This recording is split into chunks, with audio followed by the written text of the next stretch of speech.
अब देखो distance relay नाम से ही क्लियर है। डिस्टेंस, जो डिस्टेंस के ऊपर बात करें 2 kilometre, 5 kilometre, 10 kilometre, 20 kilometre.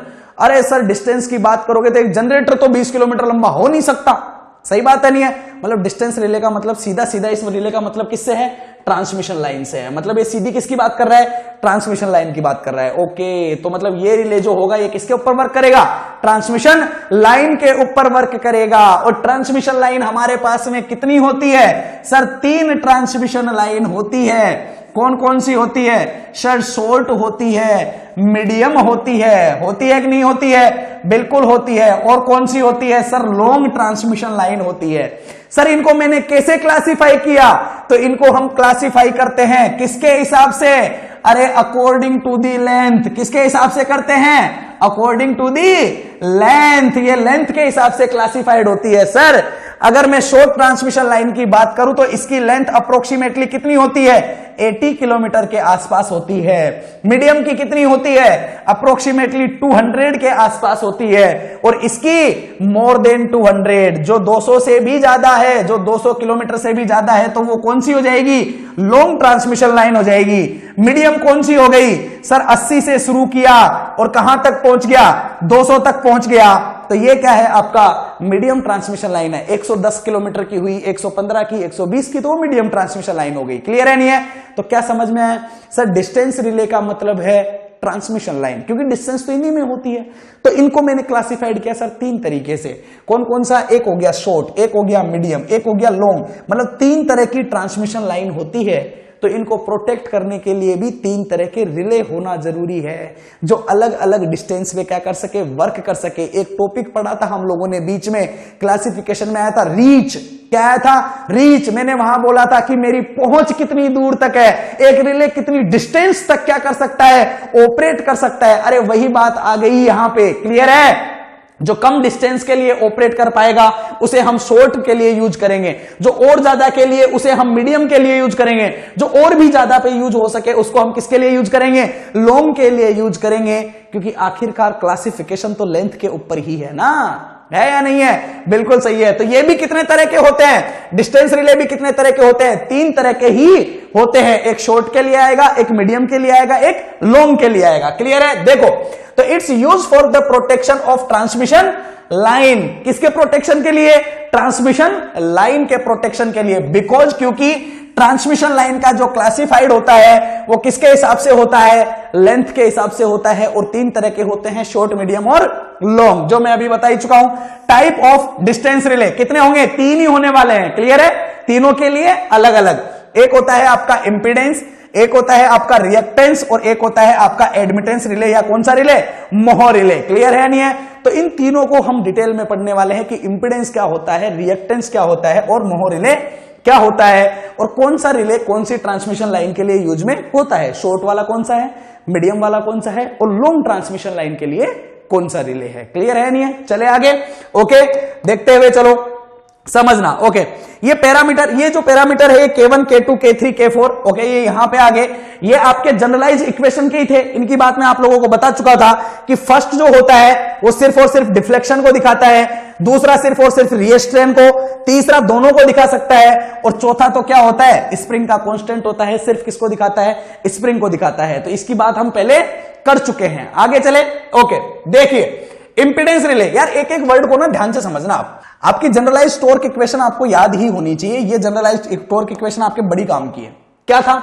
Sir ये कुछ ऐसी थी कि आपकी K1I² पहली टर्म इसकी ये थी, दूसरी टर्म इसमें कुछ ये थी, और जो तीसरी टर्म थी ना वो आपकी K3 वाली थी। उसमें वोल्टेज भी था, करंट भी था, और आपका क्या था? फेज भी था, थीटा माइनस टो। और यहां पे आपका क्या था? ये आपका स्प्रिंग कांस्टेंट था K4। यही थी कि नहीं थी? बिल्कुल सही बात है। ओके, अब मुझे पता है कि इन चारों टर्म में से कोई 2 टर्म आने वाली है, जो एक डिफ्लेक्शन को दिखाएगी और एक किसको दिखाएगी? रिस्ट्रेन को दिखाएगी या कंट्रोलिंग को दिखाएगी। सही बात है? ओके, अब देखो मुझे क्या बनाना है? इंपीडेंस बनाना है। वर्ड से क्लियर हो जाएगा। जैसे वहां मुझे क्या बना था? ओवर करंट, तो मैंने करंट वाली ले ली थी, उसके अलावा और उसने किसी की बात ही नहीं की थी, तो मुझे स्प्रिंग लेना पड़ा साथ में। सही बात है?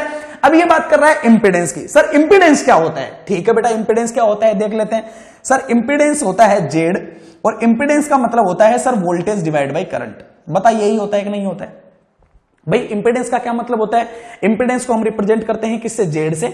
और इंपेडेंस का क्या मतलब होता है sir? Voltage divide by current. यही होता है कि नहीं होता है? बिल्कुल सही है। मतलब सर मुझे दो टर्म लेनी है, एक दिखाएगी डिफ्लेक्शन को, एक दिखाएगी रिस्ट्रेन को, और ऐसी टर्म लेनी है जिसमें मुझे वोल्टेज और करंट का क्या मिल जाए? रेशियो मिल जाए। क्या मुझे फेज की जरूरत है क्या? नहीं। क्या मुझे फेज की जरूरत है क्या? नहीं। तो इन तीनों में से वो कौन कौन सी है जो मुझे करंट और वोल्टेज दे दे, लेकिन फेज से कोई लेना देना अभी तक मेरा नहीं है? तो इसका क्या मतलब है सर? अगर आपको करंट चाहिए, ये वाली ले लो, करंट दे रही है, बिल्कुल सही बात है। वोल्टेज चाहिए, अरे ये रहा वोल्टेज, बिल्कुल सही है। क्या फेज चाहिए क्या? नहीं चाहिए। आपको कितने टॉर्क चाहिए? अरे दो ही तो चाहिए, एक कंट्रोलिंग, एक आपका कौन सा? डिफ्लेक्टिंग। क्या दोनों मिल गए? अरे जब एक ये मिल गया, एक ये मिल गया, तो एक कंट्रोलिंग दिखा लेगा, एक डिफ्लेक्शन दिखा लेगा। तो क्या आपको स्प्रिंग की जरूरत पड़ेगी क्या? नहीं पड़ेगी। अरे भाई दो ही तो जरूरत होती है। सही बात है कि नहीं है? बिल्कुल गए। तो देखो इंपेडेंस कितना क्लियर हो गया, बिल्कुल समझ में आ गया। मुझे क्या समझ में आ गया? एक टर्म ये होने वाली है, एक टर्म ये होने वाली है, ये नहीं होगी और ये भी नहीं होने वाली है। और आगे चले तो इन दोनों में से कोई एक जो होगा वो डिफ्लेक्शन को दिखाएगा और कोई एक जो होगा वो रिस्ट्रेन को दिखाएगा। अब हमें पहले से पता है, क्या पता है? कि ये करंट वाली टॉर्क जो टर्म होती है ये हमेशा किसको दिखाती है? डिफ्लेक्शन को दिखाती है।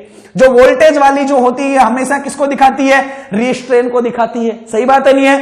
मतलब डिफ्लेक्शन दिखाएगा ये, रिस्ट्रेन दिखाएगा ये, और इन दोनों को मिला के मुझे क्या बना देना है? इंपेडेंस बना देना है, और जो आएगा वही मेरा काम का हो जाएगा। सर अगर मैं डायरेक्शन की बात करूं तो ये वाली टर्म कैसी होती है? Non directional. ये भी कौन सी होती है? Non directional.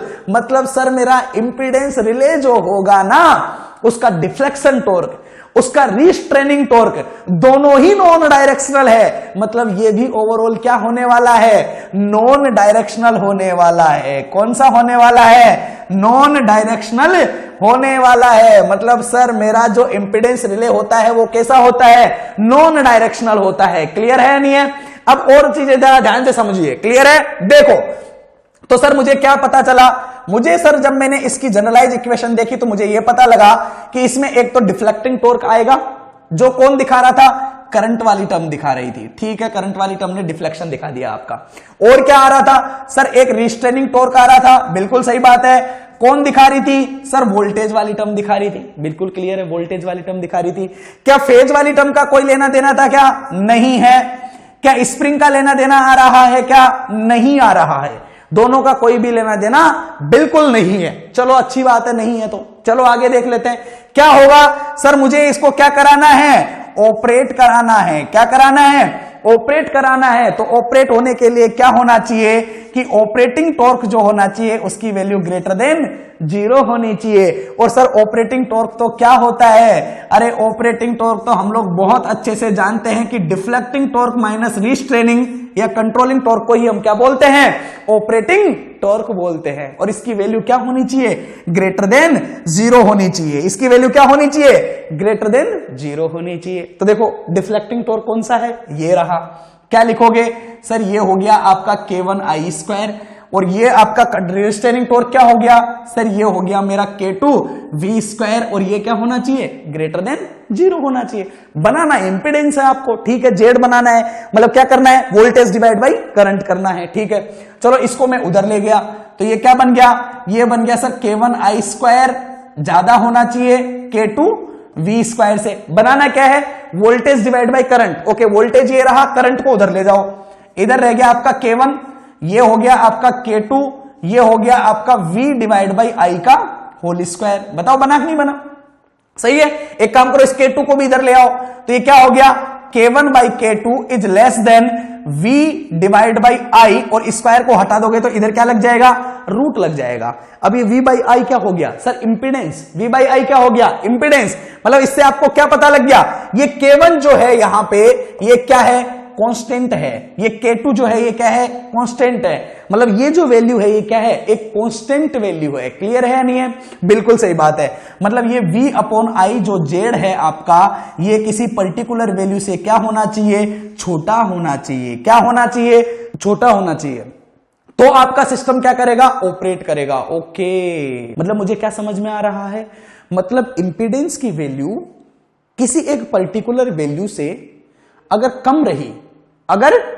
कम रही, जैसे करंट में क्या होता था कि ओवर करंट का मतलब था कि अगर करंट की वैल्यू किसी पर्टिकुलर वैल्यू से ज्यादा हो गई तो वो ऑपरेट कर लेता था। लेकिन ये क्या बोल रहा है कि इंपीडेंस की वैल्यू किसी पर्टिकुलर इंपीडेंस से अगर कम रही तो ये ऑपरेट करेगा और अगर ज्यादा हो गई तो नहीं करेगा। ओके, तो इसका क्या मतलब हुआ, जरा ध्यान से समझिए। देखो सर, ये कुछ ऐसे बोलने की कोशिश कर रहा है कि सपोज दैट ये मेरी एक ट्रांसमिशन लाइन है, ठीक है भाई, ये तेरी ट्रांसमिशन लाइन है, ठीक है, मान लिया।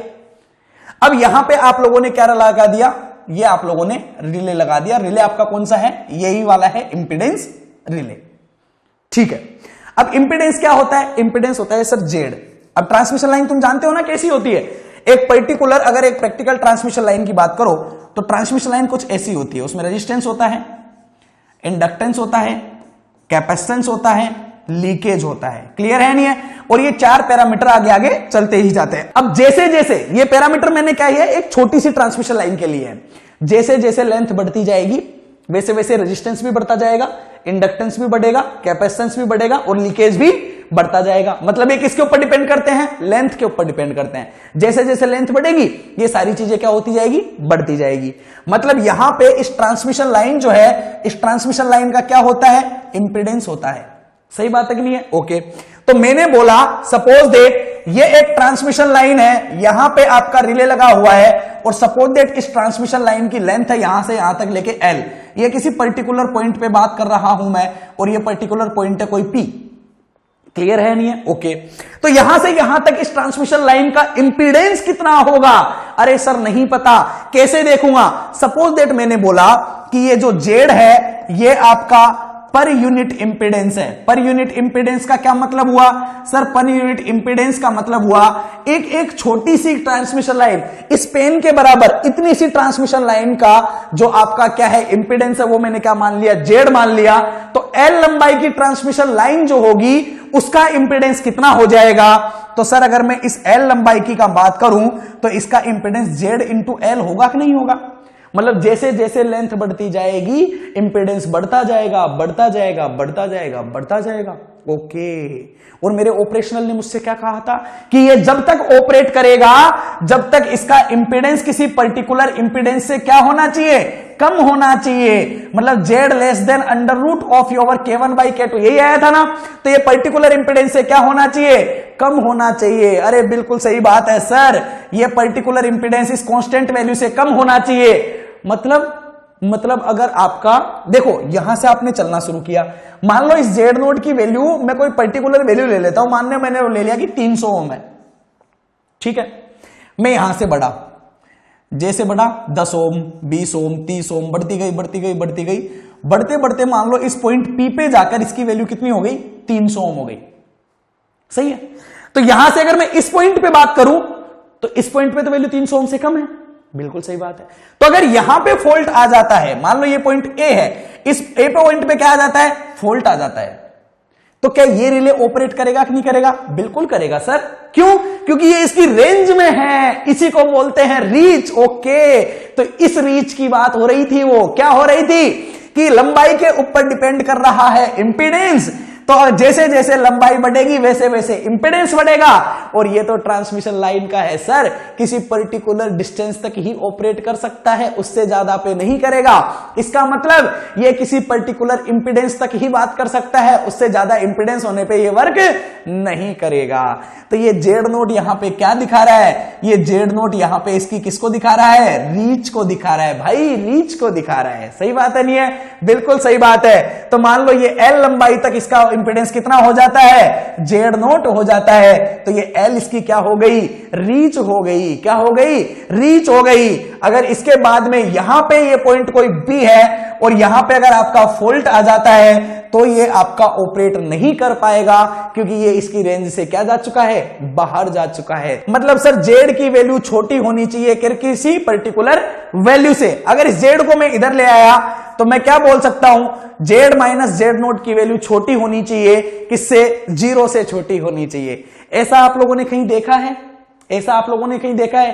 अरे सर मैंने कॉम्प्लेक्स नंबर में देखा है। क्या देखा है कॉम्प्लेक्स नंबर में? अरे अगर मैं जेड को लिख दूं a plus iota B, a plus iota B, तो यहां पे जेड माइनस जेड नोट जो होता है अगर वो लेस देन किसी आर से होता है तो सर ये मेरे सिस्टम में किसको दिखाता है? सर्कल को दिखाता है रे। किसको दिखाता है? सर्कल को दिखाता है। बिल्कुल सही बात है। इसका मतलब Z minus Z note less than 0 जो होगा ना बेटा, ये आपके किसको दिखा रहा होगा? अरे सर्कल को दिखाएगा। किसको दिखाएगा? सर्कल को दिखाएगा। क्लियर है नहीं है? अब पता है खास बात क्या है? इसका डायग्राम भी आप लोगों को पता लग गया। क्या डायग्राम पता लगा? जरा ध्यान से देखो। मैंने बोला सर जेड क्या होता है? जेड होता है बेटा तेरा इंपीडेंस, मतलब रेजिस्टेंस है, इंडक्टेंस है या नहीं है? अब रेजिस्टेंस को किससे लिखेगा? आर से। तो इंडक्टेंस को क्या लिखते हैं सर? जे ओमेगा एल। क्या लिखते हैं? जे ओमेगा एल। ये कौन सा पार्ट है? इमेजिनरी। ये कौन सा है? रियल। मतलब ये क्या हो गया? कॉम्प्लेक्स वैल्यू हो गई। अरे ये कॉम्प्लेक्स वैल्यू हो गई। बिल्कुल सही बात है। तो इसका मतलब क्या हुआ? इसका मतलब सर ये जेड माइनस जेड नोट जो है ना, ये लेस देन 0, ये मेरे किसकी इक्वेशन है? सर्कल की इक्वेशन है। किसकी इक्वेशन है? सर्कल की इक्वेशन है। अगर मैंने एक कॉम्प्लेक्स प्लेन बना दिया इस तरीके से, जिसमें रियल वैल्यू को मैंने ले लिया रेजिस्टेंस और इमेजिनरी वैल्यू को मैंने ले लिया जे ओमेगा एल, तो इसका रूट्स कैसा बनेगा?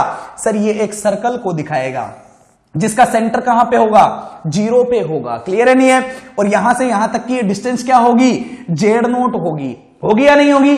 क्या बोल रहा है? जेड माइनस जेड नोट, मतलब इसके अंदर वाला ये रीजन होगा ना, ये इसका क्या कहलाएगा? ऑपरेटिंग रीजन कहलाएगा। सर क्यों?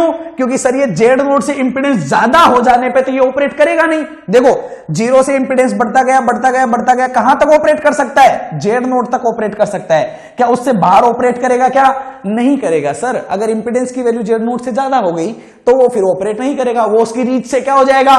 बाहर हो जाएगा। होएगा कि नहीं होएगा? बिल्कुल सही है। तो ये डार्क रीजन जो है ये आपका, इसको मैं किसको दिखा रहा है? ऑपरेशनल रीजन को दिखा रहा है। और इसके बाहर वाला रीजन होगा, इसके आउटसाइड वाला, वो आपका नॉन ऑपरेशनल होगा, या वहां पे आपका सिस्टम जो होगा वो ऑपरेट नहीं करेगा। तो देखो एक टॉर्क इक्वेशन से इसके रिजल्ट्स मिल जाएंगे।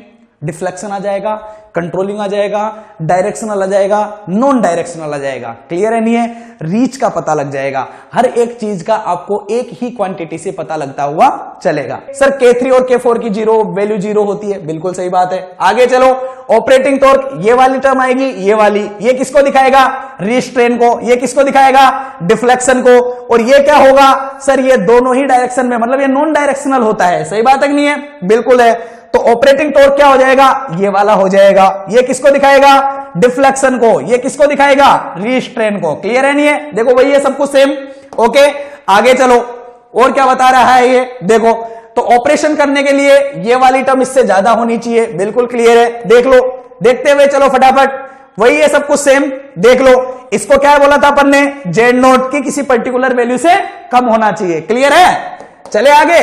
ओके देखते हुए चलो। देखो जेड नोट, तो ये इस तरीके से कम होना चाहिए। जेड नोट क्या हो जाएगा? Pickup value.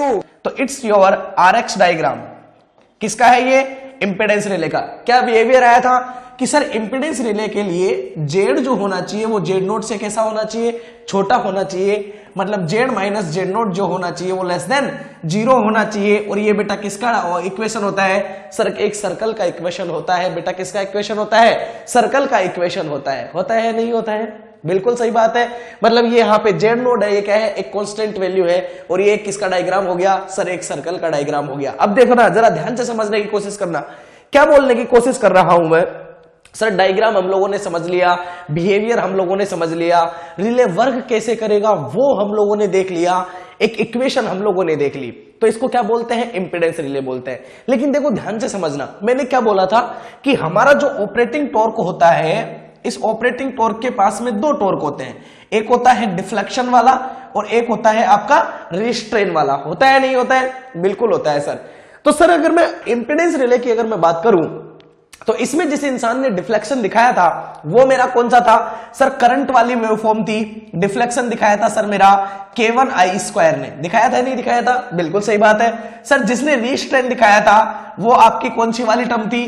वोल्टेज वाली टर्म थी। मतलब एक इंपेडेंस रिले के लिए डिफ्लेक्शन करंट दिखाता है और रिस्ट्रेन कौन दिखाता है? वोल्टेज दिखाता है। रिस्ट्रेन कौन दिखाता है? वोल्टेज दिखाता है। तो आप इसको क्या बोल सकते हो? मैं इसको ये बोल सकता हूं कि सर इसका दूसरा नाम अगर मैं दूं तो मैं इसको क्या बोल सकता हूं कि वोल्टेज रिस्ट्रेन ये वोल्टेज रिस्ट्रेन है और करंट इसमें क्या दे रहा है, डिफ्लेक्शन दे रहा है। करंट क्या दे रहा है, डिफ्लेक्शन दे रहा है। कौन सा है ये कौन सा है, ये डायरेक्शनल है या नॉन डायरेक्शनल है? अरे सर हम बहुत अच्छे से जानते थे ये वाली टर्म और ये वाली टर्म दोनों कैसी होती है, नॉन डायरेक्शनल होती है। मतलब इस रिले को मैं क्या भी कह सकता हूं, एक नॉन डायरेक्शनल रिले भी कह सकता हूं। और नॉन डायरेक्शनल रिले हमारा कौन सा आया था, ओवर करंट रिले आया था। और कौन सा आया था, ओवर करंट रिले आया था। तो मैं ये बोल सकता हूं कि ये ओवर करंट रिले की तरह भी वर्क कर रहा है, क्योंकि वो भी नॉन डायरेक्शनल था और ये भी नॉन डायरेक्शनल है। अरे है या नहीं है, बिल्कुल क्लियर है या नहीं है? तो बेटा इस तरीके से आपके रिस्ट्रेन और इसके ऊपर आप लोगों के इनके क्या कर दिए जाते हैं, नाम चेंज कर दिए जाते हैं। किस तरीके से नाम चेंज किए जाते हैं देखो जरा। तो इसको आप क्या भी कह सकते हो, तो it's the another name of impedance relay. Relay का दूसरा नाम इसे क्या बोल सकते हैं, तो सर इसमें वोल्टेज का रिस्ट्रेन होता है। वोल्टेज का क्या होता है, रिस्ट्रेन होता है। और डिफ्लेक्शन कौन दिखाता है, करंट दिखाता है। तो सर मैं इसे वोल्टेज रिस्ट्रेन और डिफ्लेक्शन और क्या बोल सकता हूं, करंट डिफ्लेक्शन भी बोल सकता हूं। और करंट जिसमें डिफ्लेक्शन दिखाता है वो क्या होता है, सर वो ओवर करंट रिले होता है। सर ओवर करंट रिले में भी स्प्रिंग जो होती थी वो रिस्ट्रेनिंग का दिखा रही थी, और जो आपका डिफ्लेक्शन था वो कौन दिखा रही थी, करंट दिखा रही थी। दिखा रही थी कि नहीं दिखा रही थी, बिल्कुल सही बात है। तो इसको आप क्या बोल सकते हो, वोल्टेज रिस्ट्रेन और क्या है, ओवर करंट रिले। क्लियर है या नहीं है? क्योंकि आपका क्या आ रहा है, K1I², और सर K1I² तो ओवर करंट रिले में आता है। क्लियर है या नहीं है? और क्या भी बोल सकते हो इसको, नॉन डायरेक्शनल भी बोल सकते हो कि दोनों ही क्वांटिटी में क्या आ रहा है, स्क्वायर आ रहा है। तो क्या बोल सकते हो कि सर वोल्टेज रिस्ट्रेन दिखा रहा है और ये बिहेवियर कैसा है, नॉन डायरेक्शनल है। तो आप अगर इंपेडेंस रिला आपको कहीं दिख जाए उसका मतलब भी यही है। अगर आपको voltage restrain over current relay अगर ये नाम दिख जाए तो इसका मतलब भी इंपेडेंस रिले है। और अगर आपको voltage restrain non directional relay अगर आपको दिख जाए तो इसका मतलब भी क्या है बेटा, रिस्ट्रेन ही आपका आता है। क्लियर है नहीं है? तो ये आपके इंपेडेंस रिले के अदर नेम्स हो जाते हैं। अब देखो खास बात जो है ना, एक चीज को और आप समझते हुए चलना ध्यान से। देखो मैं किस चीज के लिए बोल रहा हूं, सर हम बात कर रहे हैं रिलेज की, ओके। और ये जो रिले की बात हम कर रहे हैं ये उन रिले की बात कर रहे हैं जो रिले आपके किसके ऊपर यूज हो रहे हैं, ट्रांसमिशन लाइन के ऊपर। सही बात है कि नहीं है? ओके सर हमने देखा था क्लासिफिकेशन की, ये 3 तरह के होते हैं। बिल्कुल सही बात है। इंपेडेंस होता है, रिएक्टेंस होता है, और कौन सा होता है, मोह होता है। अब मुझे ये भी पता है कि सर मेरे पास ट्रांसमिशन लाइन भी 3 है, शॉर्ट है, मीडियम है और कौन सी है, लॉन्ग ट्रांसमिशन लाइन है। लेकिन मुझे यह नहीं पता कि शॉर्ट के लिए इन तीनों में से कौन सा होगा, मीडियम के लिए इन तीनों में से कौन सा होगा, और लॉन्ग के लिए इन तीनों में से कौन सा होने वाला है। सही बात है कि नहीं है? तो क्या करोगे, अरे बेटे नाम के हिसाब से चल। क्या है, हमें अगर मैं बात करूं किसकी, ट्रांसमिशन लाइन की, कैसी होती है ट्रांसमिशन लाइन, सर मैंने कल भी बताया था बेटा, इस तरीके से एक रेजिस्टेंस, रिएक्टेंस, कैपेसिटेंस और क्या होता है यहां पे, कंडक्टेंस होता है। ये C होता है, ये L होता है, ये क्या होता है आपका R होता है। सर ये पैरामीटर किस तरीके से इंक्लूड होते हैं, तो बेटा ये पैरामीटर इंक्लूड होते हैं लेंथ के इंक्रीमेंट के हिसाब से, लेंथ के इंक्रीमेंट के हिसाब से। अब ध्यान से समझना क्या मैं बोलने की कोशिश कर रहा हूं। मैंने बोला suppose that short transmission line, क्या बोला मैंने, शॉर्ट ट्रांसमिशन लाइन। सर इसका क्या मतलब हुआ कि बेटा जिसकी लेंथ तेरी कहां से कम हो, 80 किलोमीटर से कम हो। जब तेरी लेंथ 80 किलोमीटर से कम होगी तो उसको बोलेंगे हम short transmission line. Sir short transmission line का डायग्राम कैसा होता है, शॉर्ट ट्रांसमिशन लाइन, लॉन्ग और मीडियम ट्रांसमिशन लाइन हम डिटेल में पढ़ेंगे जब हमारे ट्रांसमिशन लाइन टॉपिक आएगा। क्लियर है? यहां सिर्फ इतना देख लो कि शॉर्ट ट्रांसमिशन लाइन कैसी होती है। तो सर शॉर्ट ट्रांसमिशन लाइन में आपका रेजिस्टेंस होता है, आपका क्या होता है, रिएक्टेंस होता है। सर ये आपका रिप्रेजेंटेशन होता है एक शॉर्ट ट्रांसमिशन लाइन का। किसका रिप्रेजेंटेशन होता है, एक शॉर्ट ट्रांसमिशन लाइन का। सर इसमें C क्यों नहीं है, G क्यों नहीं है? अरे बेटा मैं बहुत अच्छे से जानता हूं कि जैसे जैसे लंबाई बढ़ती जाती है मेरे पैरामीटर्स की वैल्यू इंक्रीज हो जाती है। कल ही मैंने बताया था कि अगर किसी पर्टिकुलर इंपेडेंस की बात करो तो वो per unit impedance multiply with किसके बराबर होगा, लेंथ के बराबर होगा कि तुम कितनी लंबाई की ट्रांसमिशन लाइन के बारे में बात कर रहे हो। है या नहीं है? बिल्कुल क्लियर है। तो ये किसका डायग्राम हो गया, शॉर्ट ट्रांसमिशन लाइन का डायग्राम हो गया। अब बेटा एक चीज को जरा ध्यान से समझना, 2 बातें होती है। एक होता है रेजिस्टेंस, एक होता है इंडक्टेंस और एक होता है कैपेसिटेंस। सर इन तीनों में क्या क्या बिहेवियर है? तो देख बेटा, रेजिस्टेंस जो होता है ये तो किसी भी मटेरियल की प्रॉपर्टी होती है कि अगर उसमें होते हुए करंट गई तो वो कितना क्या करेगी? अपोजिशन करेगी। सही बात नहीं है? लेकिन इंडक्टेंस क्या होता है सर? तो इंडक्टेंस जो आता है वो आता है बेटा तेरा मूवेबल चार्ज की वजह से। अगर तेरे किसी डायग्राम में, अगर तेरे किसी कंडक्टर में अगर करंट का फ्लो हो रहा है तो वो अपने चारों तरफ क्या करता है? मैग्नेटिक फील्ड को डेवलप करता है। एम्पियर्स लॉ बहुत अच्छे से जानते हैं हम लोग। तो उसकी वजह से क्या आता है? इंडक्टेंस आता है। अब देखो, प्रैक्टिकल लाइफ में आपकी ट्रांसमिशन लाइन में अच्छी खासी पावर का फ्लो होना है। अब अच्छी खासी पावर का फ्लो हो रहा है तो करंट भी ठीक ठाक रहनी है। अब करंट कंटिन्यूसली तरीके से फ्लो होती रहेगी तो मतलब एक ट्रांसमिशन लाइन का जो इंडक्टेंस होता है वो अच्छा खासा होता है। लेकिन हम प्रैक्टिकल लाइफ में अच्छे कंडक्टर लेते हैं तो अच्छे कंडक्टर लेने की वजह से उसका रेजिस्टेंस जो होता है वो बहुत ज्यादा हाई नहीं होता है। तो अगर मैं एक शॉर्ट ट्रांसमिशन लाइन के लिए बात करूं जहां पे लेंथ काफी कम है, जहां पे 80 किलोमीटर की ही लेंथ है, तो अगर इस रेजिस्टेंस और इंडक्टेंस में अगर मैं कंपैरिजन करूं तो मैं क्या बोल सकता हूं कि सर ये जो रेजिस्टेंस होता है ना, इससे ये मेरे इंडक्टेंस का जो वैल्यू होता है, जो इसका इंपेडेंस होता है, ये आपका काफी ज्यादा हाई होता है। किसके कंपैरिजन में? सर ये कंपैरिजन हो गया आपका किसका? रेजिस्टेंस का। सर रेजिस्टेंस के कंपैरिजन में इसकी वैल्यू काफी ज्यादा हाई होती है। तो अगर मैं इसका इंपेडेंस लिखूंगा किसके लिए? एक शॉर्ट ट्रांसमिशन लाइन के लिए जब मैं क्या लिखूंगा? इंपेडेंस लिखूंगा तो क्या लिखूंगा बेटा? तो सर मैं लिखूंगा कि जेड अगर मैं लिखूंगा तो मैं बोलूंगा sir R plus J omega L, ये लिखूंगा कि नहीं लिखूंगा? या मैं लिखूंगा sir R plus J X L, यही लिखूंगा कि नहीं लिखूंगा? बिल्कुल सही बात है सर। ये हो गया रेजिस्टेंस और ये हो गया रिएक्टेंस। किसका रिएक्टेंस है ये? सर इंडक्टेंस की वजह से। लेकिन ट्रांसमिशन लाइन कैसी है बेटा? शॉर्ट ट्रांसमिशन लाइन है। कौन सी है? शॉर्ट है। तो मतलब रेजिस्टेंस काफी कम हो जाएगा। किससे? इंडक्टेंस से। ये वाला फिनोमिना मतलब आपका इंपेडेंस किसके बराबर हो जाएगा? अरे सर जे एक्सएल के बराबर होगा। ये अप्रोक्सीमेटली जे ऑफ एक्सएल के बराबर हो जाएगा। अब इस जे ऑफ एक्सएल को हम क्या बोलते हैं? रिएक्टेंस। क्या बोलते हैं? रिएक्टेंस। अब हमारे पास रिले कितने थे? सर 3 थे। कौन कौन सा? इंपेडेंस है, रिएक्टेंस है और कौन सा है? मोह है। तो बताओ भाई, शॉर्ट ट्रांसमिशन लाइन के लिए कौन सा वाला रिले यूज में होगा? क्योंकि यहां पे इंपेडेंस किसके बराबर आ रहा है? रिएक्टेंस के बराबर आ रहा है। तो सर शॉर्ट ट्रांसमिशन लाइन के लिए कौन सा रिले यूज होता है? रिएक्टेंस रिले यूज होता है। कौन सा रिले यूज होता है? रिएक्टेंस रिले होता है। तो ये किसके लिए आ जाएगा? शॉर्ट के लिए आ जाएगा। किसके लिए आएगा? शॉर्ट ट्रांसमिशन के लिए आएगा। कोई कंफ्यूजन है इसमें? बिल्कुल नहीं है ना? बिल्कुल नहीं है। अब देखो, अगर मैं ट्रांसमिशन लाइन के बारे में आगे बात करूं, मैंने बोला सपोज दैट एक मीडियम ट्रांसमिशन लाइन है।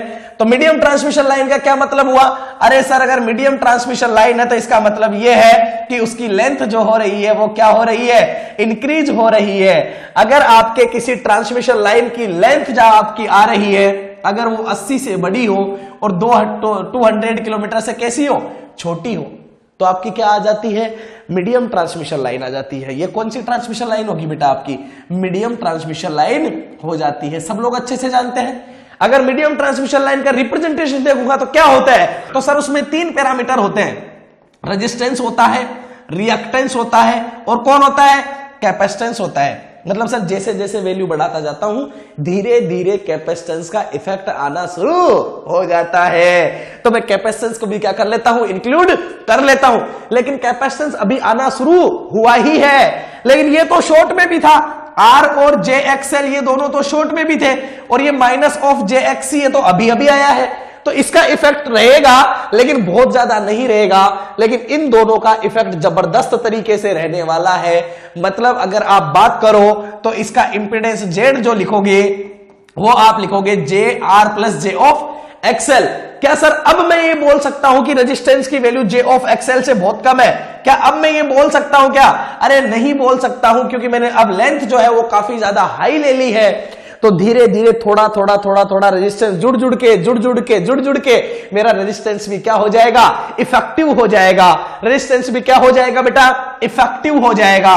तो क्या मैं इसे नेग्लेक्ट कर सकता हूं क्या? नहीं कर सकता। क्या मैं इसे नेग्लेक्ट कर सकता हूं क्या? नहीं कर सकता। तो मैं क्या बोलूंगा कि यहां पे इस कैपेसिटेंस के बिहेवियर में और इस इंपीडेंस के बिहेवियर में कौन ज्यादा डोमिनेंट है? डोमिनेंट कौन है सर? डोमिनेंट आपका इंपीडेंस है, क्योंकि ये तो अभी अभी आया है बेचारा, शॉर्ट में तो ये था भी नहीं, लॉन्ग में जस्ट आने की कोशिश की है इसने। सही बात है नहीं है? बिल्कुल सही बात है। तो ये पे कैपेसिटेंस का इफेक्ट दिखाएगा जरूर, लेकिन वो बहुत ज्यादा नहीं होगा। यहां पे डोमिनेंट जो इफेक्ट होगा वो डोमिनेंसी किसकी होगी? इस इंपीडेंस की होगी। किसकी होगी? इंपीडेंस की होगी। तो यहां पे आपको क्या समझ में आ रहा है कि मीडियम के लिए आपको क्या दिखा? इंपीडेंस दिखा। मीडियम के लिए आपको क्या दिखा? इंपीडेंस दिखा। मतलब क्या दिखा? जेड दिखा। क्लियर है नहीं है? तो मतलब कौन सा रिले यूज करूंगा? Impedance relay. मतलब इंपीडेंस रिले जो यूज होगा वो किसके लिए यूज होगा बेटा? सर मीडियम के लिए यूज होगा। किसके लिए यूज होगा? मीडियम के लिए यूज होगा। अगर तेरी लॉन्ग ट्रांसमिशन लाइन अगर आ जाती है तो मतलब तेरी लेंथ कितनी है? सर 200 से ज्यादा है। अरे बिल्कुल सही है। क्या हुआ था? मीडियम में कैपेसिटर जस्ट आया ही था, लेकिन इसके लिए तो कैपेसिटर इफेक्टिव बन जाएगा क्योंकि लेंथ काफी ज्यादा हाई हो चुकी है। तो यहां पे रेजिस्टेंस भी आएगा, इंडक्टेंस भी आएगा, और यहां पे क्या भी आएगा? कैपेसिटेंस भी आएगा, और यहां पे क्या भी आ जाएगा? मोह वाला ये तेरा क्या भी आ जाएगा? जी भी आ जाएगा। तो यहां पे लीकेज भी आ जाएगा, कैपेसिटेंस भी आ जाएगा, रेजिस्टेंस भी आ जाएगा, और क्या आ जाएगा? जे ऑफ एक्सएल भी आ जाएगा। अरे बेटा मोह का क्या मतलब होता है? समझा है आप लोगों ने? सर मोह क्या होता है? अरे मोह होता है 1 अपॉन रेजिस्टेंस या 1 अपॉन इंपीडेंस भी बोल सकते हो। इंपीडेंस के उल्टे को ही क्या बोलते हैं? मोह बोलते हैं। 1 अपॉन जेड भी इसको आप बोल सकते हो। 1 अपॉन जेड भी हम इसको बोल सकते हैं। अरे 1 अपॉन जेड का क्या मतलब है भाई? 1 अपॉन जेड का क्या मतलब है? 1 अपॉन जेड का मतलब होता है एडमिटेंस। जेड को क्या बोलते हैं? इंपीडेंस। जेड को क्या बोलते हैं? इंपीडेंस। तो 1 अपॉन जेड को क्या बोलेंगे? एडमिटेंस बोलेंगे। क्या बोलेंगे? एडमिटेंस बोलेंगे। और एडमिटेंस कौन दिखाएगा? सर कैपेसिटेंस दिखाएगा। कौन दिखाएगा? सर ये जी तो एडमिटेंस ही होता है कि नहीं होता है? बिल्कुल सही बात है। तो अगर मीडियम में और लॉन्ग में अगर मैं क्लासिफिकेशन करूं तो मैं क्या बोलूंगा कि मीडियम के लिए इन दोनों का इफेक्ट जो होता है वो उतना ज्यादा हाई नहीं होता है, लेकिन जैसे जैसे मैं लॉन्ग में जाता हूं इस कैपेसिटेंस का और इस लीकेज वाले का इफेक्ट ज्यादा हाई हो जाता है, इनका अच्छा खासा इफेक्ट आना शुरू हो जाता है। तो अगर दोनों में क्लासिफाइड करूं तो मैं क्या बोलूं कि मीडियम में इन दोनों का इफेक्ट इतना ज्यादा नहीं होता है, लेकिन आपके लॉन्ग ट्रांसमिशन लाइन में इनका इफेक्ट जबरदस्त तरीके से हो जाता है। तो इन्हीं के आधार पे मैं मीडियम को और लॉन्ग को क्या कर सकता हूं? अलग अलग कर सकता हूं। क्लियर है नहीं है? तो ये दोनों कैसे लगे हैं? पैरेलल में लगे हुए हैं। इनके किसकी हम बात करते हैं? एडमिटेंस की बात करते हैं। किसकी बात करते हैं? एडमिटेंस की बात करते हैं। तो मतलब रिले का क्या नाम होना चाहिए? एडमिटेंस रिले होना चाहिए। क्या नाम होना चाहिए? एडमिटेंस रिले होना चाहिए। और एडमिटेंस की यूनिट क्या होती है? मोह होती है। जैसे इंपीडेंस की यूनिट क्या होती है? इंपीडेंस की यूनिट क्या होती है? ओम होती है। वैसे एडमिटेंस की यूनिट क्या होती है? मोह होती है। तो आप इसको मोह रिले भी बोल सकते हो, या इसको क्या भी बोल सकते हो? एडमिटेंस रिले भी बोल सकते हो। लेकिन खास बात क्या है कि ये किसके लिए यूज में होगा? लॉन्ग ट्रांसमिशन लाइन के लिए यूज में लिया जाएगा। तो आपको तीनों रिले के बारे में यह पता लग गया कि कौन सा रिले किसके लिए यूज में लिया जाएगा। इंपीडेंस रिले मतलब मीडियम ट्रांसमिशन लाइन, ओके। आपका रिएक्टेंस रिले मतलब आपका शॉर्ट ट्रांसमिशन लाइन। आपका मोह रिले या आपका एडमिटेंस रिले मतलब आपका लॉन्ग ट्रांसमिशन लाइन। क्लियर है नहीं है? तो अभी हम लोगों ने कौन सा पढ़ा था? अभी हम लोगों ने पढ़ा था इंपीडेंस। क्या पढ़ा था अभी हम लोगों ने? इंपीडेंस। मतलब ये इंपीडेंस रिले किसके लिए यूज में लिया जाएगा? सर इंपीडेंस रिले यूज में लिया जाएगा, वो होगी मेरी मीडियम ट्रांसमिशन लाइन होने वाली है। सर ये मीडियम ट्रांसमिशन लाइन के लिए यूज में लिया जाएगा। चले जरा आगे देखो, application it's used in the medium transmission line. तो ये किसमें यूज होगा? मीडियम ट्रांसमिशन लाइन में यूज लिया जाएगा। कोई कंफ्यूजन नहीं है? सब कुछ क्लियर है? अब देखो जरा आगे चलते हैं, ध्यान से समझो।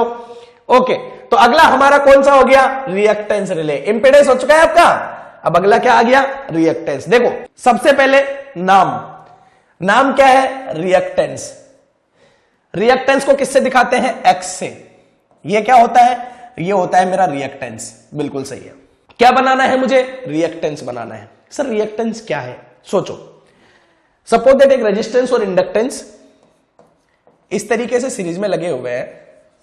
सपोज दैट ये R है, ये J ऑफ X है। तो टोटल इंपीडेंस क्या हो जाएगा सर R प्लस JX हो जाएगा। बिल्कुल सही है। इसका क्या नाम होता है सर, इसको बोलते हैं हम इंपीडेंस, ठीक है। इसको क्या बोलते हैं रेजिस्टेंस, और इसको क्या बोलते हैं रिएक्टेंस। मतलब सर ये वाला रिले इसकी बात कर रहा है, इस JX की बात कर रहा है।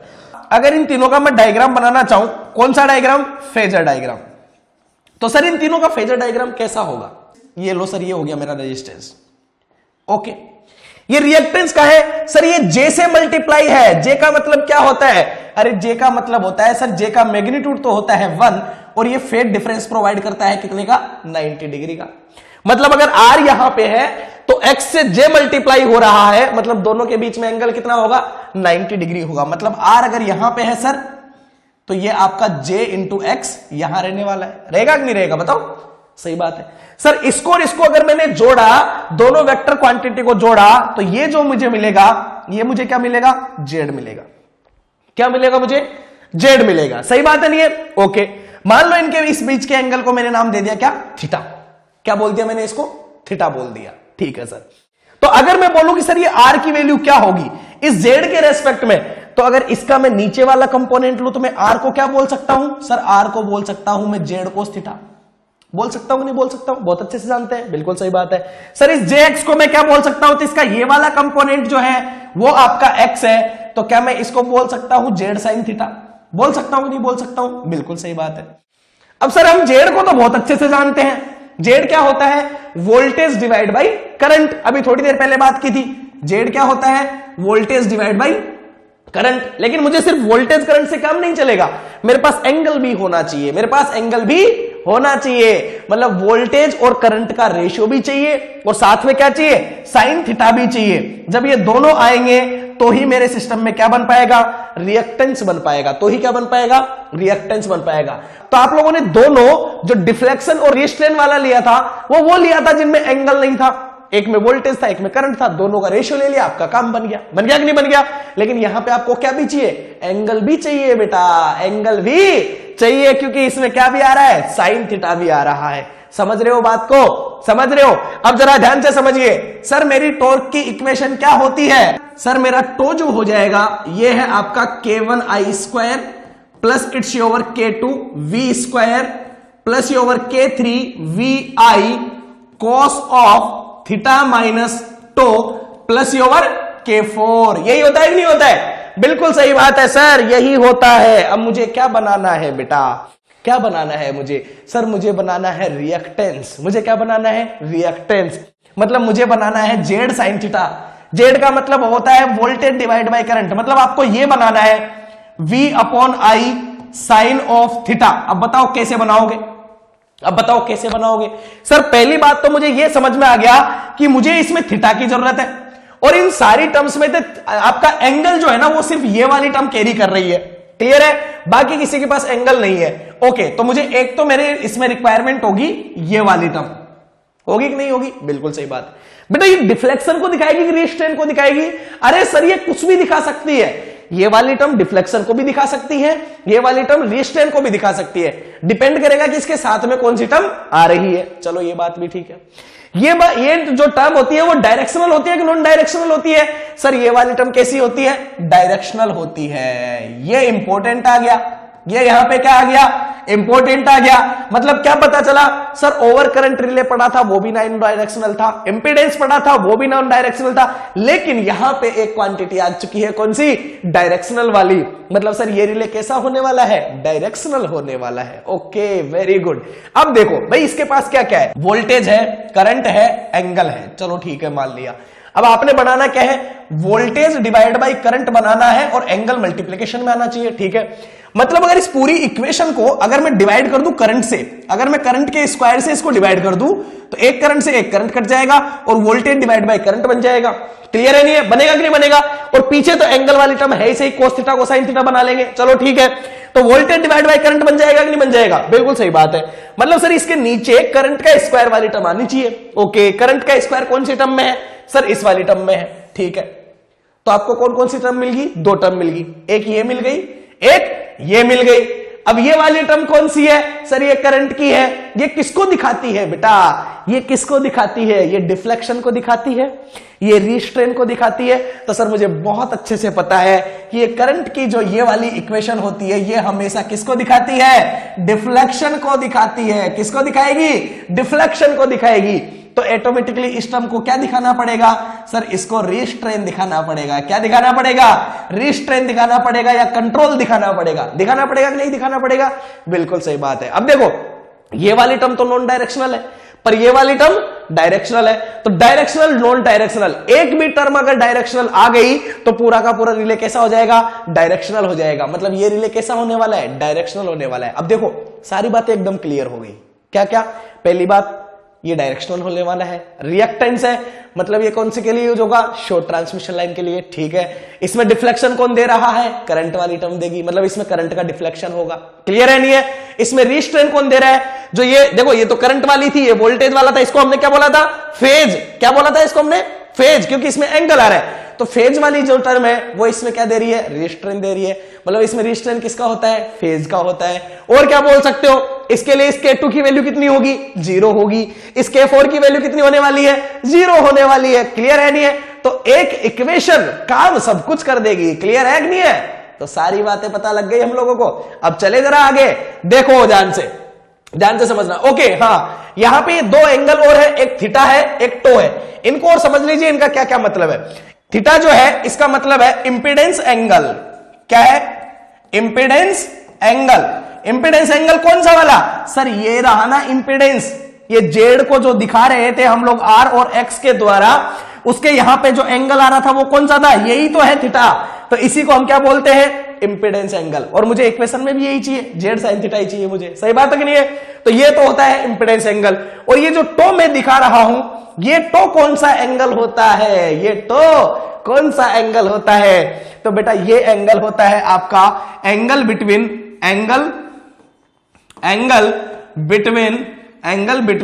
Voltage and current. करंट और वोल्टेज के बीच में कितना एंगल होगा वो एंगल आपका क्या कहलाता है?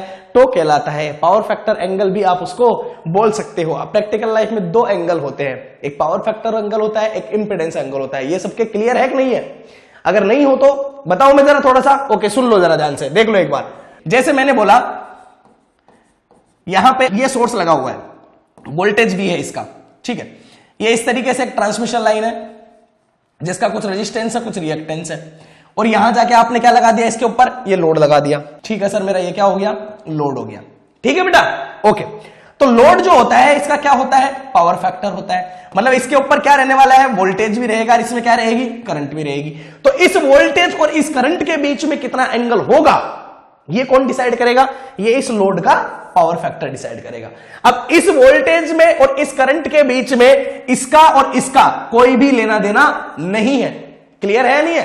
क्योंकि ये कौन डिसाइड करेगा? लोड का पावर फैक्टर। अब लोड लीडिंग हो सकता है, लैगिंग हो सकता है, कुछ भी हो सकता है। सही बात है कि नहीं है? ओके, तो पावर फैक्टर को क्या लिखते हो आप लिखते हो ना जैसे cos ऑफ फाई, लिखते हो कि नहीं लिखते हो? तो ये फाई जो होता है ना, ये आपका क्या कहलाता है? Power factor angle and the angle between voltage and current, कुछ भी बोल सकते हो। क्लियर है नहीं है? ओके।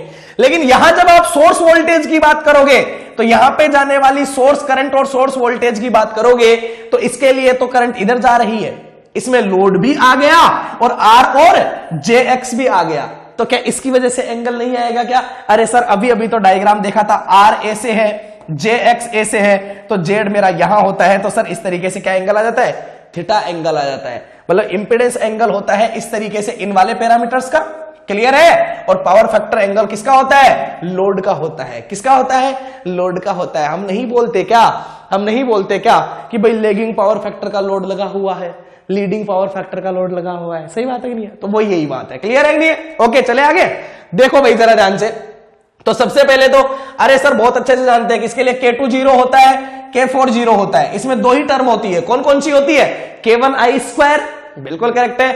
और दूसरी कौन सी होती है sir? K3VI cos of theta minus tau. जानते हैं कि नहीं जानते? बिल्कुल। और ये वाली टर्म किसको दिखाती है सर? डिफ्लेक्शन को। और ये वाली किसको दिखाती है? रिस्ट्रेन को। तो आपका ऑपरेटिंग टॉर्क कितना हो जाएगा sir? Deflection torque minus restrain torque. बिल्कुल है, सही है। अगर ये ऑपरेट करे तो क्या होनी चाहिए, इन दोनों की वैल्यू ग्रेटर देन 0 होनी चाहिए, मतलब डिफ्लेक्शन ज्यादा होना चाहिए और रिस्ट्रेन या कंट्रोल कम होना चाहिए। होना चाहिए कि नहीं होना चाहिए?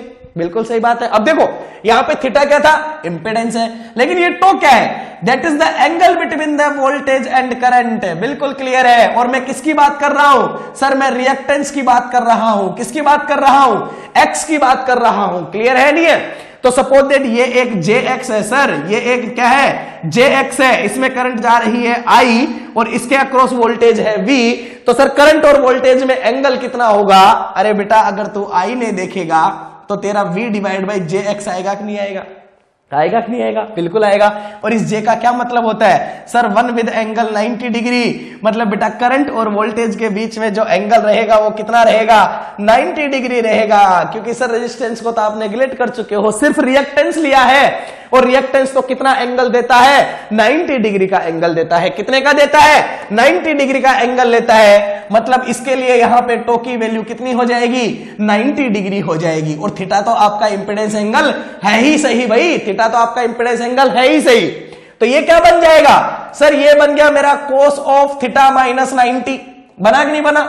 या आप इसको लिख सकते हो कोस ऑफ 90 माइनस थीटा, क्योंकि कोस ऑफ थीटा लिखो या कोस ऑफ माइनस थीटा लिखो, एक ही बात है, कोई फर्क नहीं है। क्लियर है नहीं है? तो कोस 90 माइनस थीटा को हम क्या लिख सकते हैं, साइन थीटा लिख सकते हैं। अरे बेटा यही तो चाहते थे हम, जेड साइन थीटा बन रहा था कि नहीं बन रहा था, वही तो बनाना पर्पज है हमारा। बिल्कुल सही बात है। तो क्या हो सकता है, theta is the impedance angle of the transmission line. बिल्कुल क्लियर है। And it's the angle between the your voltage and current. Clear है? चले आगे। तो reactance will provide the 90 degree phase shift between. तो टो कितना हो जाएगा, 90 डिग्री हो जाएगा सर। टो कितना हो जाएगा, 90 डिग्री हो जाएगा। बिल्कुल सही बात है। तो क्या हो जाएगा, ये देखो cos of theta minus 90 degree, और ये क्या बन जाएगा सर, ये बन जाएगा मेरा साइन थीटा। क्या बन जाएगा, साइन थीटा बन जाएगा। देखो इंपेडेंस डायग्राम मैं समझा चुका हूं आप लोगों को, देख लीजिए। ऑपरेशन होगा तो टो ग्रेटर देन 0 होना चाहिए, मतलब ये वैल्यू इससे ज्यादा होनी चाहिए। और क्या होना चाहिए, अब देखो ये वैल्यू इससे ज्यादा होगी, आपने क्या बनाना है, आपने बनाना है जेड साइन थीटा। मतलब इस करंट को इधर ले जाकर डिवाइड कर दिया, K3 को ले आए इधर, तो ये बन गया V divide by I sine of theta. बन गया कि जेड साइन थीटा नहीं बना? बिल्कुल बन गया सर। तो ये बन गया आपका K1 divide by K3 is less than your Z sine theta. और इस जेड साइन थीटा को मैं क्या लिख सकता हूं, x। और ये क्या है, कोई कांस्टेंट वैल्यू है, मतलब x की वैल्यू किसी कांस्टेंट x0 से कैसी होनी चाहिए, छोटी होनी चाहिए। अरे यही तो पढ़ रहे थे हम। क्लियर है? इसमें छोटी वाली वैल्यू आएगी क्योंकि रीच होता है भाई, उससे ज्यादा डिस्टेंस तक वो काम नहीं कर सकता। जैसे आप लोगों ने लगा दिया, ये आपकी ट्रांसमिशन लाइन है, समझिए ये ट्रांसमिशन लाइन है, और यहां आप लोगों ने क्या लगा दिया बेटा, सर्किट ब्रेकर लगा दिया। तो ये किसी पर्टिकुलर लंबाई तक ही ऑपरेट करेगा, इसके बाद में ये ऑपरेट नहीं करेगा। कई बार बता चुका हूं मैं आप लोगों को। क्लियर है नहीं है? क्योंकि जैसे जैसे लंबाई बढ़ती जाएगी रिएक्टेंस क्या होता जाएगा, बढ़ता जाएगा, बढ़ता जाएगा, बढ़ता जाएगा। तो आपका इसका जो ऑपरेशन करने का रीजन होगा वो किसी एक पर्टिकुलर एक्स नोड से कम वाले रीजन में ही होगा, कि ये भाई ये इतनी लंबाई तक ही आपका क्या कर सकता है, वर्क कर सकता है। इससे आगे अगर गए तो ये इसकी रीच से क्या हो जाएगा, बाहर हो जाएगा, पहुंच से क्या हो जाएगा, बाहर हो जाएगा। क्लियर है नहीं है? तो ऑपरेशन को कैसे दिखाओगे, कि जब तक x की वैल्यू इस x नोड से कम है, जब तक वो उसकी पहुंच में है, जब तक वो उसकी रीच में है, तो ये सर्किट ब्रेकर क्या कर देगा, ऑपरेट कर लेगा। ये रिले क्या कर लेगा, ऑपरेट कर लेगा। अदरवाइज ये रिले ऑपरेट कर पाएगा क्या, नहीं कर पाएगा। क्लियर है कि नहीं है? चले आगे, आगे चले। देखो जरा ध्यान से, ये जेड ऑफ साइन थीटा हो गया, तो ये क्या हो गया, इसी तरीके से। क्लियर है सब? देखो अब यहां पे अगर मैंने बोला कि RX डायग्राम बनाओ, क्या बनाओ, RX डायग्राम बनाओ, तो आप बोलोगे सर R तो इसमें आया ही नहीं, इसमें तो X ही X है।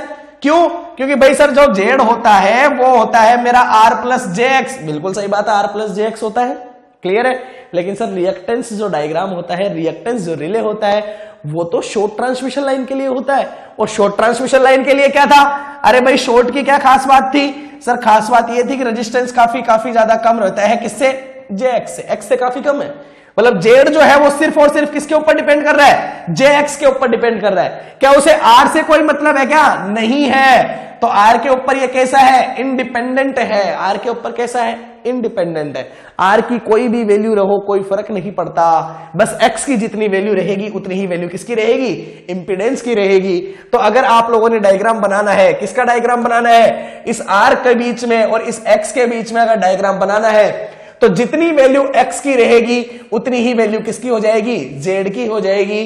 क्या r की वैल्यू के ऊपर डिपेंड करेगा, क्या नहीं करेगा। देखो r की वैल्यू कितनी भी हो कोई फर्क पड़ रहा है क्या, नहीं पड़ रहा है। क्लियर है नहीं है।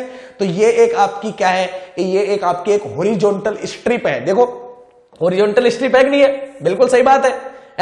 अब यहां से बढ़ते बढ़ते मान लो यहां तक इसकी वैल्यू कितनी है, x नोड है। तो सिस्टम कब ऑपरेट करता है सर, जब आपके x की वैल्यू x नोड से कैसी रहे, कम रहे। अब यहां तक x नोड है, इससे आगे जाओगे तो x नोड से ज्यादा हो जाएगी। मतलब ये डार्क वाला रीजन है, ये आपके किसको दिखा रहा है, ऑपरेशनल रीजन को दिखा रहा है। क्लियर है कि नहीं है। और इस x नोड से ऊपर आपका ऑपरेशन होगा क्या, नहीं होगा सर। अभी तो डिराइव किया था कि x लेस देन हो जाना चाहिए किससे, x नोड से, एक पर्टिकुलर वैल्यू से छोटा होना चाहिए, तभी मेरा सिस्टम क्या कर सकता है, ऑपरेट कर सकता है। क्लियर है कि नहीं है। चले आगे, आगे चले, बिल्कुल क्लियर है। देखो इसके नाम दे सकते हो, दूसरा क्या नाम दोगे बताओ। डिफ्लेक्शन किसने दिया, करंट ने, ठीक है। और आप लोगों का रिस्ट्रेन किसने दिया, सर फेज वाले ने रिस्ट्रिक्शन दिया था। और फेज वाले को हम क्या बोलते हैं, डायरेक्शनल बोलते हैं। तो क्या बोल सकते हैं, डायरेक्शनल रिस्ट्रेन, ठीक है।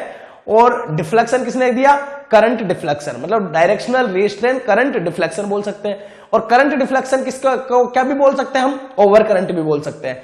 मतलब directional restrain over current relay भी इसको बोला जा सकता है। बोला जा सकता है नहीं बोला जा सकता है, बिल्कुल सही बात है।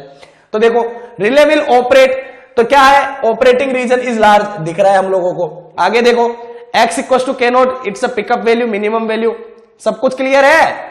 अरे सब कुछ क्लियर है ना। इससे बाहर चले जाएगा तो ऑपरेट नहीं करेगा। शॉर्ट ट्रांसमिशन लाइन के लिए होता है आर की वैल्यू लेस देन, ये सारी चीजें वही है। अनदर नेम भी मैंने अभी आप लोगों को बता दिया, क्या हो सकता है, डायरेक्शनल रिस्ट्रेन, क्योंकि फेज वाला कौन सा होता है, डायरेक्शन होता है। तो डायरेक्शनल रिस्ट्रेन, और वो डिफ्लेक्शन किसने दिया था, करंट वाले ने। तो करंट डिफ्लेक्शन बोल सकते हो, या करंट डिफ्लेक्शन को क्या बोलते हैं, ओवर करंट बोलते हैं। तो directional restrain over current relay भी आप इसको बोल सकते हो। क्लियर है नहीं है। तो आई थिंक ये सारी बातें आप लोगों के क्लियर रही होगी, ये रिएक्टेंस आप लोगों के पूरा क्लियर रहा होगा। एडमिटेंस रिले, अब इसमें किसी को कंफ्यूजन है क्या भाई, किसके लिए यूज में होगा, किसके लिए यूज में होगा, सर लॉन्ग ट्रांसमिशन लाइन के लिए यूज में होगा। क्या बनाना है, एडमिटेंस, इंपिडेंस नहीं बनाना, क्या बनाना है, एडमिटेंस बनाना है। तो एडमिटेंस y क्या होता है, y होता है सर 1/z। ओहो क्या होता है भाई, 1/z होता है। और 1/z जो होता है ना बेटा आपका, वो क्या होता है सर, 1/z की अगर आप बात करोगे तो ये मोह हो गया। क्या हो गया, ये मोह हो गया। तो ये आपका जो z आ जाएगा, तो इसका मतलब ये करंट डिवाइड बाय वोल्टेज से बनने वाला है। दोनों का रेशियो कैसा होने वाला है, उल्टा होने वाला है। कैसा होने वाला है, उल्टा होने वाला है। आपका जो रिले आ रहा है, कौन सा, एडमिटेंस या कौन सा, मोह रिले, ये किसकी वजह से आ रहा है सर, ये आ रहा है कैपेसिटर की वजह से। याद है ना आप लोगों को, लॉन्ग ट्रांसमिशन लाइन, ये मीडियम तक, यहां तक थी मीडियम है, तो मीडियम में कैपेसिटर का इफेक्ट तो था, कैपेसिटर के इफेक्ट को इंक्लूड तो किया था, लेकिन इसमें ज्यादा खतरनाक इफेक्ट किसका था, इस इंपीडेंस का था। अब जैसे जैसे लंबाई बढ़ेगी कैपेसिटर भी अपना दबदबा बना लेगा, बनाएगा कि नहीं बनाएगा। तो जैसे रिएक्टेंस रिले हम लोगों ने पढ़ा था एक्स का बिहेवियर शॉर्ट के लिए, वैसे ही लॉन्ग ट्रांसमिशन लाइन में दबदबा किसका रहेगा, इस कैपेसिटर का रहने वाला है। क्लियर है नहीं है। लेकिन इसका दबदबा कम रहेगा, इसका ज्यादा रहेगा, क्योंकि ये मीडियम से आ चुका है। क्लियर है नहीं है। तो अगर आप एक कैपेसिटर के बिहेवियर को दिखाने की कोशिश करो, अगर आप किसको दिखाओ, एक कैपेसिटर के बिहेवियर को दिखाओ, तो कैसे दिखाओगे सर। अगर मैं इन दोनों का एडमिटेंस लिखूं तो क्या लिखूंगा, जरा ध्यान से लिखना। अगर मैं लिखूं एक्स ऑफ सी क्या होगा, तो सर एक्स ऑफ सी होता है 1/j⍵c। क्लियर है। और ये तो रेजिस्टेंस है ही सही, बिल्कुल सही बात है, तो ये तो जी है ही सही। ओके, तो टोटल एडमिटेंस की अगर मैं बात करूं तो y को मैं क्या लिखूंगा सर, 1/x को लिखते हैं y। ओके, तो क्या लिख सकता हूं मैं इसको मैं लिख सकता हूं g + j⍵c। तो ये आपका क्या हो गया, एडमिटेंस हो गया। क्या हो गया, ये आपका एडमिटेंस हो गया। इसको और क्या लिख सकते हो आप, इसको लिख सकता हूं सर मैं करंट डिवाइड बाय वोल्टेज। और क्या लिख सकता हूं सर, इसको मैं लिख सकता हूं 1/z लिख सकता हूं। क्या लिख सकता हूं, 1/z। पर यहां पे लीकेज का इतना इफेक्ट नहीं है, ज्यादा इफेक्ट किसका है, कैपेसिटेंस का है, ज्यादा इफेक्ट किसका है, कैपेसिटेंस का है। तो जिस तरीके से मेरा किसका डायग्राम था, इंपीडेंस का डायग्राम था, जिस तरीके से मेरा इंपीडेंस का बिहेवियर था उसी तरीके से मेरा किसका बिहेवियर रहेगा, एडमिटेंस का बिहेवियर रहेगा। क्या बिहेवियर रहने वाला है समझो जरा। सर एडमिटेंस y को मैंने अभी अभी लिखा है G plus J omega C। इनमें किसी को कोई कंफ्यूजन तो नहीं है ना, बिल्कुल कोई कंफ्यूजन नहीं है ना, दोनों पैरेलल में लगे हुए थे। अरे दोनों पैरेलल में लगे हुए थे इस तरीके से, तो पैरेलल में एडमिटेंस क्या हो जाते हैं, डायरेक्ट ऐड हो जाते हैं। क्लियर है, ये G का ये रेजिस्टेंस से दिखाया, G का मतलब है 1/R, एडमिटेंस है ये भी। क्लियर है, और ये क्या है आपका माइनस ऑफ JXC। XC क्या होता है 1/j ओमेगा C, तो 1/j ओमेगा C को उल्टा करोगे तो क्या बन जाएगा, j ओमेगा C। और ये तो ऑटोमेटिकली पहले से ही एडमिटेंस है तो इसको G लिख दिया, तो पैरेलल में है तो टोटल एडमिटेंस दोनों का क्या हो जाएगा, सम हो जाएगा।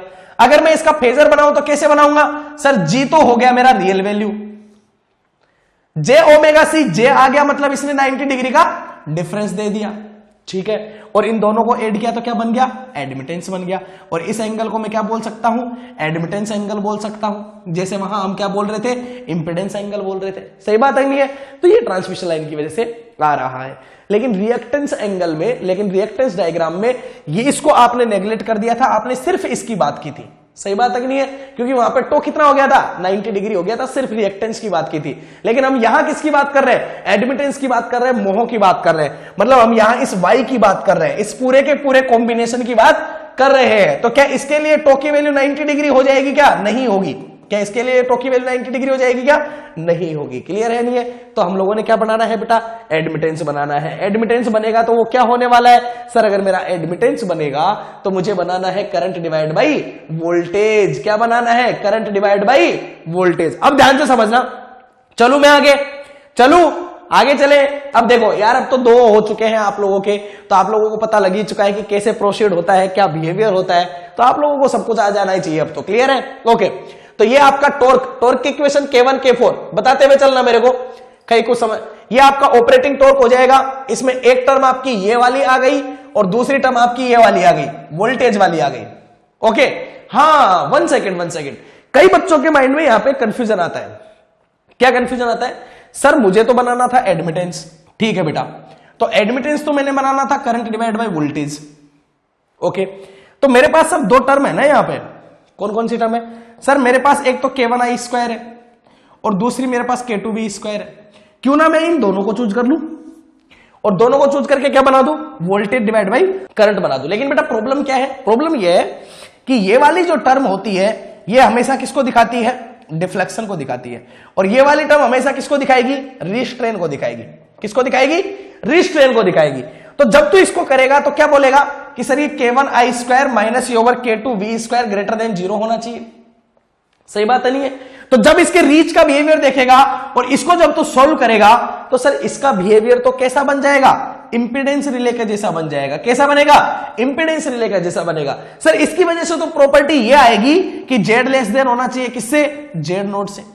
तो क्या सर ये वाकई भी मेरे लिए सही बात है क्या, नहीं। क्या वाकई में सही है क्या, नहीं है, क्योंकि ये किसका बिहेवियर है, इंपीडेंस रिले का है। ये किसका बिहेवियर है, इंपीडेंस रिले का है। आपको क्या बनाना है, एडमिटेंस बनाना है। मतलब इन दोनों को चूज किए बिना, मतलब इसको इन दोनों का कॉम्बिनेशन नहीं लेना है आपको, और क्या बनाना है आप लोगों ने, करंट डिवाइड बाय वोल्टेज बनाना है। तो और किस तरीके से बना सकता हूं, सर करंट वोल्टेज के लिए तो मेरे पास 4 थे, जिसमें से एक तो आपका पहला वाला तो ये था K1I स्क्वायर, दूसरा आपका ये था K2V स्क्वायर, तीसरा आपका ये रहा, ओके, और चौथा, ओके दूसरा भी वही लिख रखा है, और चौथा आपका क्या था, K4 था या नहीं था, ओके। तो इन दोनों को तो एक साथ में चूज कर नहीं सकता, तो और कॉम्बिनेशन क्या हो सकता है कि मैंने वोल्टेज डिवाइड बाय करंट करना है, तो एक मैंने ले लिया ये, अब मुझे बनाना क्या है, current divide by voltage. Okay, तो यहां पे वोल्टेज है, करंट है, मुझे बनाना है करंट डिवाइड बाय वोल्टेज। तो क्यों ना मैं इसको V स्क्वायर से डिवाइड कर दूं, एक V से एक V अगर कटेगा तो क्या बनेगा, करंट डिवाइड बाय वोल्टेज बनेगा। सही बात है कि नहीं है, ओके। तो अगर मैं एक टर्म ये ले लूं तो दूसरी टर्म में क्यों ना V स्क्वायर वाली टर्म ले लूं, तो क्या मेरा काम बन सकता है, करंट डिवाइड बाय वोल्टेज बन सकता है, बिल्कुल बन सकता है।